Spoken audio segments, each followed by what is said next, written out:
This is KWCH 12 Eyewitness News this morning.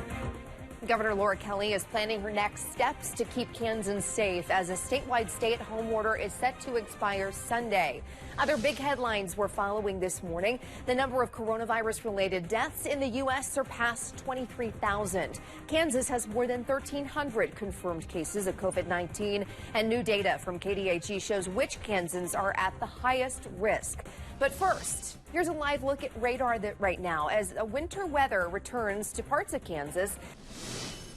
Let's talk KDHE now. We want to show you this graph again. The Kansas Health Department reporting 39 new cases of COVID-19 in the state. That's that number over here. This is a big drop compared to a few days ago when there were 102 new cases reported. The green line is the number of new cases reported each day. The blue line, of course, the total number of cases.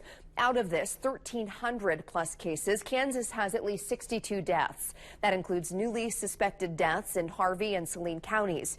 It's important to also point out there are more than 12,000 negative tests from across the state, people who thought they had coronavirus but didn't. Any day now, Governor Laura Kelly could announce an extension to her statewide stay-at-home order. It's set to expire Sunday. You're looking at the most up-to-date map of cases by county. The Kansas Health Department says the state is outperforming its projections right now, thanks to stay-at-home efforts by you.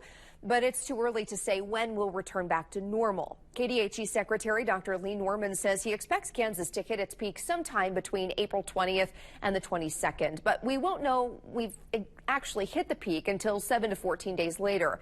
Dr. Norman also says the state needs more supplies like swabs, which will help with more testing. So we're putting out a request to dental offices that have these, that we're willing to go into partnership with dental offices to produce these within the state of Kansas. We have them.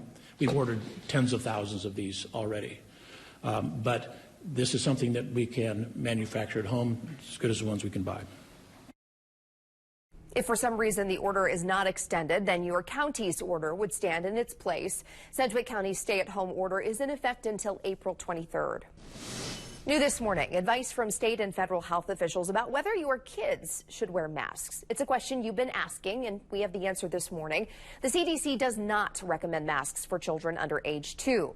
The CDC says if children are at home with parents and have not been exposed to someone with COVID-19, they do not need to wear a mask. If children are kept 6 feet away from others in public and away from surfaces where the virus can live, they do not need to wear a mask. The CDC says if your child has a fever, cough, runny nose, or diarrhea, they should not leave home in the first place. People also want to know, what should I do if a family member gets COVID-19? The CDC says there are 3 ways to prevent the spread of germs in your home. Have your family member stay in a separate room and use a separate bathroom if possible. Avoid sharing dishes, towels, and bedding, and have them wear a mask when around others, even while riding in the car.